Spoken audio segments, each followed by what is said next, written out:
기도하시겠습니다. 하나님 아버지 감사합니다. 우리 귀한 성도님들 함께 다시 말씀의 자리로 불러주시니 감사드립니다.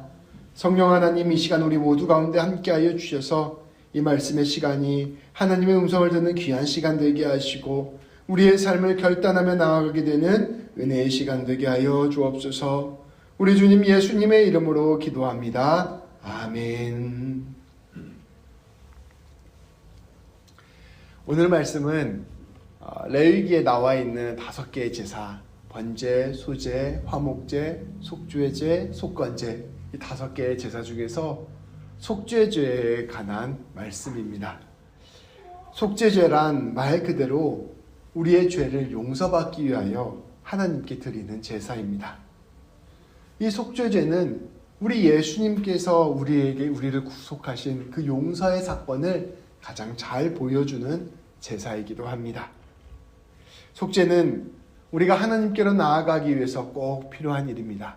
우리가 죄를 용서받을 때 우리 하나님께로 나아갈 수 있기 때문입니다. 오늘 말씀을 통하여 이 속죄제를 살펴보는 것을 통하여 우리 하나님께서 원하시는 회개가 무엇인지, 속죄가 무엇인지, 그리고 우리 예수님께서 우리에게 허락하시는 은혜가 무엇인지를 함께 나누어 보도록 하겠습니다. 첫째로 속죄제사는 우리에게 우리가 죄악을 깨닫게 되었을 때 반드시 하나님께 회개를 해야 함을 우리에게 가르쳐줍니다. 이 속죄제가 우리에게 가르쳐주는 3가지가 있는데 오늘 3가지를 나눌 건데요. 첫 번째는 우리가 우리의 삶 가운데 죄를 발견하게 되었을 때 반드시 하나님 앞에 회개를 해야 된다는 것을 우리에게 말씀해 주고 있습니다. 오늘 말씀과 그 뒷부분의 말씀을 제가 함께 발췌를 해서 가져와 봤습니다. 이 말씀을 읽진 않을 텐데요. 함께 말씀을 보도록 하겠습니다. 만일 기름 부음을 받은 제사장이 범죄하여 백성의 허물이 되었으면, 이렇게 이야기하고 있습니다. 이게 이제 제사장이 한 범죄가 이 백성들 가운데 드러나게 되었으면, 이게 제사장의 죄가 백성들 앞에서 밝혀지게 되었으면 그때 속죄제를 드려야 한다 말씀을 이야기하고 있습니다.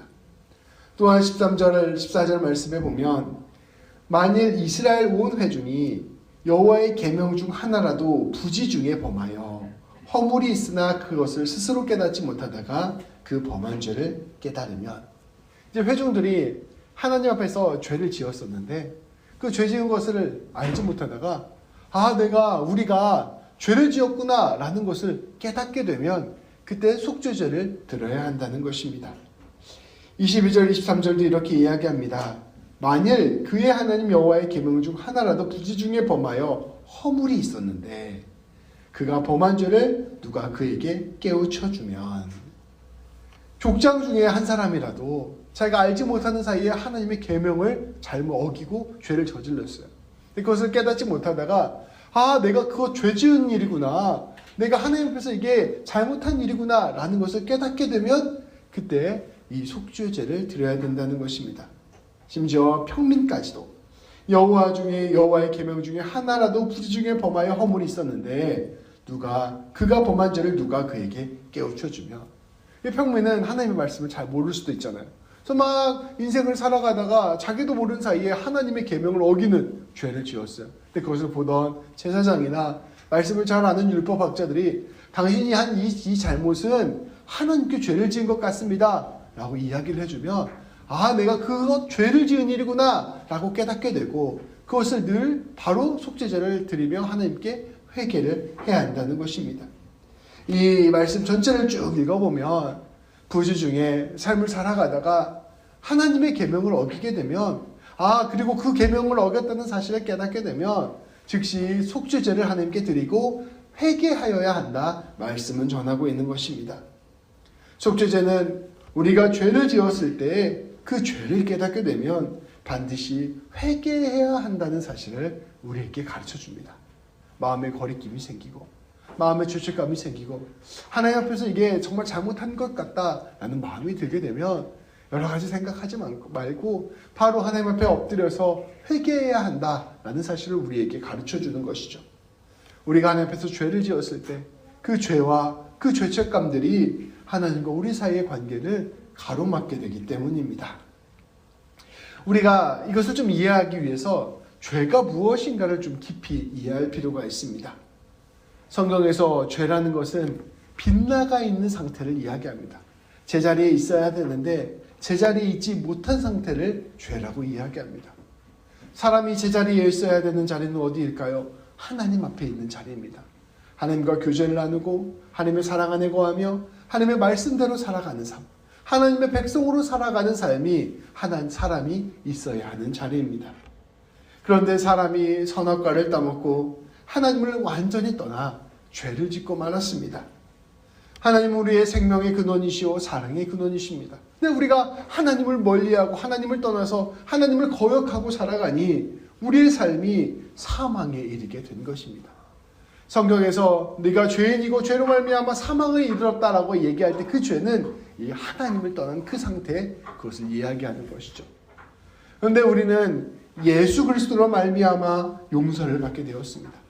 예수님께서 십자가에서 자신의 모든 몸을 우리를 대신하여 내어주심으로 말미암아 우리가 예수님 덕분에 죄사함을 받고 하나님의 자녀, 하나님의 백성이 되었습니다. 그래서 우리가 더 이상 죄로 말미암아 지옥에 떨어지지 않는 은혜를 얻게 된 것이죠. 우리 예수님으로 말미암아 우리는 온전한 제사를 드리게 되었고 하나님의 백성과 자녀가 되었습니다. 우리 예수님께서 우리를 용서해 주셨다는 것은 이런 의미가 있습니다. 우리 예수님께서 우리의 죄를 용서해 주셨다는 것은 예수님을 믿는 자에게 과거의 죄와 현재의 죄와 미래의 죄 모두를 용서해 주셨다는 것을 의미합니다. 그러니까 우리가 예수님 믿게 되면 미래의 죄까지 다 용서를 받게 된 거예요. 그래서 예수님으로 말미암아 의롭다 칭함을 받게 된 것입니다. 그런데 우리가 이렇게 하나님의 백성이 되었음에도 불구하고 하나님 앞에서 의로운 사람이라고 칭함을 받았음에도 불구하고 우리에겐 아직 죄의 흔적이 남아 있습니다. 우리 하나님께서 우리의 죄를 용서해 주셔서 우리를 구원해 주셨는데 구원 받았음에도 불구하고 여전히 죄의 흔적들이 남아 있다는 것입니다. 그리고 이 죄의 흔적으로 말미암아 우리는 삶의 자리에서 하나님의 뜻대로 살아가지 못하는 죄를 저지르는 것이죠. 근데 이 죄를 지었다고 해서 지옥 가는 죄가 아닙니다. 이 죄를 지었다고 해서 우리가 구원이 취소되는 죄가 아니에요. 하나님을 믿고 하나님 뜻대로 살아감에도 불구하고 구원 받았음에도 불구하고 우리가 우리의 아직 연약함 때문에 짓는 그러한 죄입니다. 네, 이러한 죄는 하나님과 우리 사이가 더욱더 친밀해지는데 그 가운데 서서 우리를 방해합니다. 우리의 삶을 잡고 우리의 마음을 붙잡고 우리의 심령을 붙잡아서 우리로 하여금 더 하나님 닮아가는 삶을 살기에 우리가 더욱더 하나님과 교제하는 삶을 살기에 방해하는 존재가 되는 것이죠. 그래서 우리는 날마다 회개해야 합니다. 이 회개는 구원을 받기 위한 회개가 아닙니다. 이 회개는 날마다 주님 따라가기 위한 그러한 회개입니다. 성화를 위한 회개, 예수님 닮아가기 위한 회개, 날마다 하나님 뜻대로 살기 위한 회개입니다. 이스라엘 백성들이 드리던 속죄제는 이러한 회개와 닮아 있었습니다. 죄를 깨달을 때마다 하나님께 속죄를 하는 것을 통하여 날마다 더욱 주님이 원하시는 삶을 따라가게 되는 것입니다. 그러니까 우리가 죄를 짓잖아요, 삶을 살면서. 근데 그 죄를 지으면 그 죄를 날마다 회개해야 돼요. 근데 그 회개 안 하면 하나님이 나를 막 심판하시고 때리고 하나님이 나를 지옥불로 떨어뜨리고 이래서 우리가 회개해야 되는 게 아닙니다. 그게 아니라 이 죄가 있으면 우리 하나님과 우리가 온전한 교제를 맺을 수 없기 때문에 주님이 원하시는 모습으로 나아가지 못하기 때문에 날마다 회개함으로 주님이 원하시는 길로 우리가 한 걸음 한 걸음 나아가는 그런 삶을 살기 위해 우리가 회개를 해야 하는 것이죠. 그래서 날마다 하는 회개는 우리에게 참으로 중요한 성화의 도구입니다. 두 번째로 속죄제사는 우리에게 죄의 엄중함을 알려줍니다. 첫 번째 속죄제사는 우리에게 매일매일 회개해야 된다는 것을 알려주고 죄를 깨달을 때마다 회개해야 된다는 것을 알려주고 두 번째로 속죄제사는 우리에게 죄의 엄중함을 깨닫게 됩니다. 제가 한 가지 표를 준비했습니다. 이 표를 보시면 이 속죄제 이제 쭉 나오는데요. 우리가 오늘 1절부터 12절까지 말씀을 읽었지만 사실 그 뒤로 쫙 이어져서 5장까지 말씀이 이어져 있습니다. 거기에 보면 속죄제를 드리는 사람들이 대제사장도 있고 회중의 잘못도 대제사장이 잘못했을 때 드리는 속죄제, 회중이 잘못했을 때 드리는 속죄제, 족장이 잘못했을 때 드리는 속죄제, 평민이 잘못했을 때 드리는 속죄제, 빈민이 잘못했을 때 드리는 속죄제, 극빈이 잘못했을 때 드리는 속죄제가 이렇게 나와 있습니다. 근데 이 말씀에 보면 모든 사람들이 한 사람도 빠짐없이 다 속죄제를 드려야 한다는 것을 볼 수가 있습니다. 그러니까 죄 용서함을 받는 것은 예외가 없어요. 모두가 회개가 필요하다는 것을 우리 하나님께서는 명확하게 제시해 주셨습니다. 그리고 극빈자를 제외하고 모든 사람들은 살아있는 짐승을 제물로 준비해야 됐습니다. 심지어 짐승을 준비할 수 없는 사람은 사실 밀가루 한 줌이라도 준비를 해서 속죄제를 드리게 하였습니다. 이 속죄를 해서는 안 해도 되는 사람은 단 한 사람도 없고 속죄를 엄중한 마음으로 드려야 한다는 것을 이 표가 우리에게 보여주는 것이죠. 속죄제를 드리는 사람은 이 제물에 안수를 해야 합니다. 그리고 지난번에 번제를 드렸던 것처럼 이 제물을 자기가 직접 잡아야 했습니다. 죄의 값이 죽음이라는 처절한 현실을 눈앞에서 지켜보는 것이 바로 속죄 제사의 뜻이었습니다.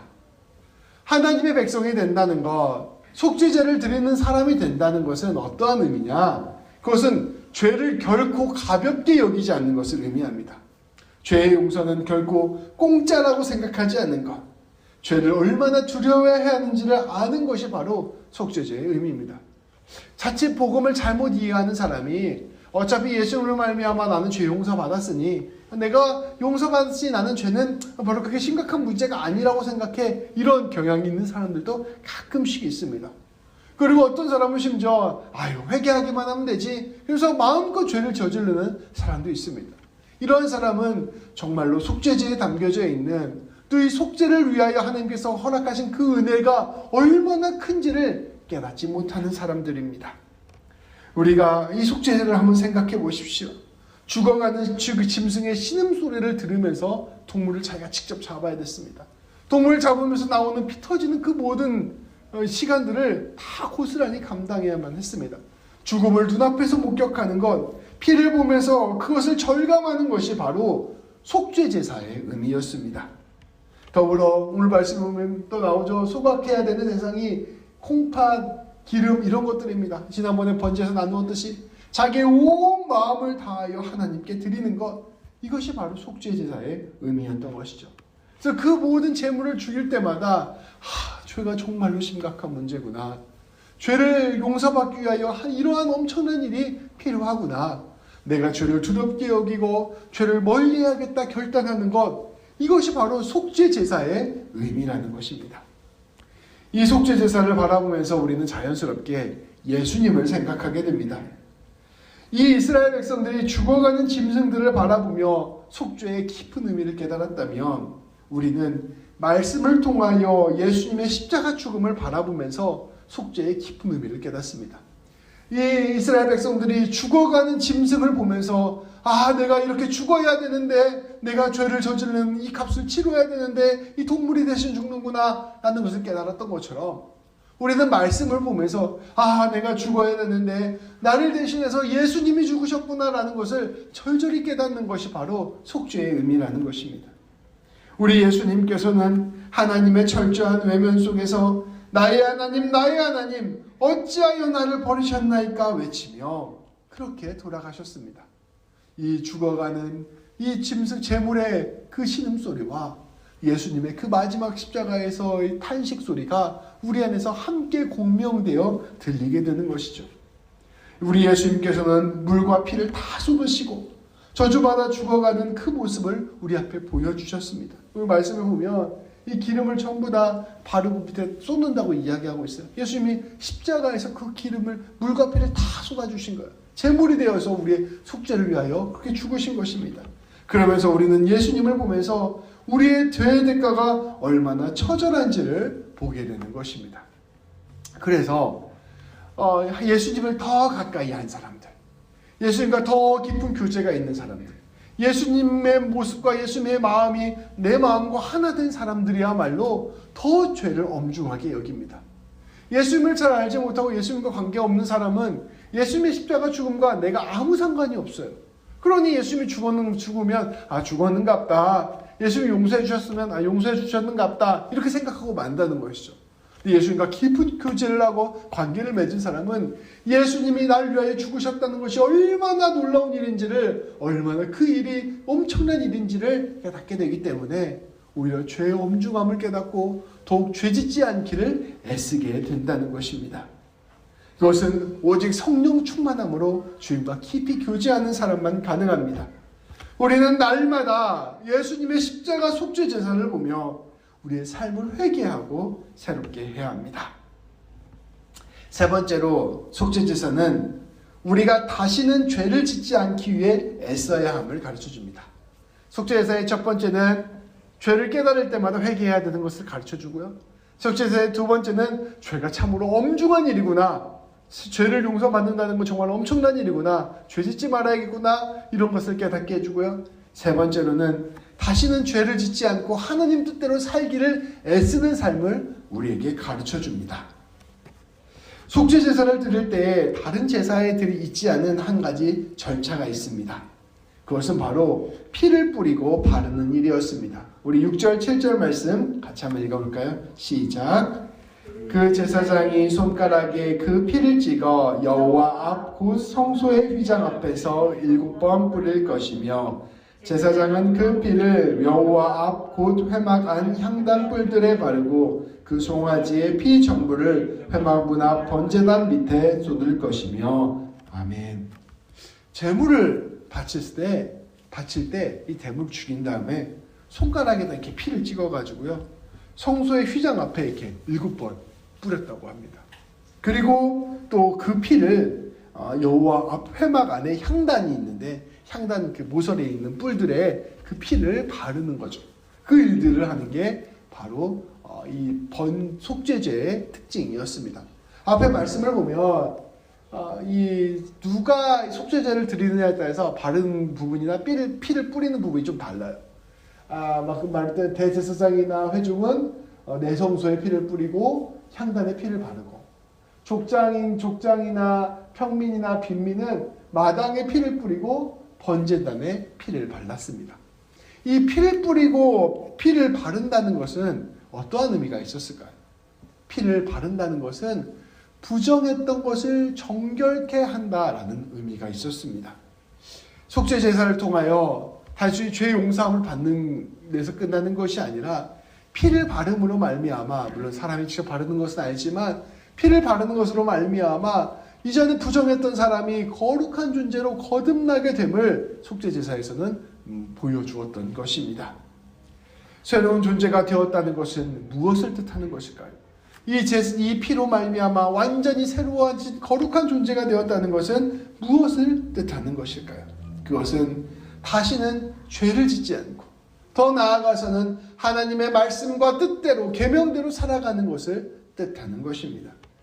회개라는 것은 죄를 깨닫고 그 죄를 하나님 앞에서 그 죄의 엄중함을 안 후에 다시는 이제 내가 죄를 짓지 않고 더 나아가 하나님 뜻대로 살기를 결단하는 것입니다.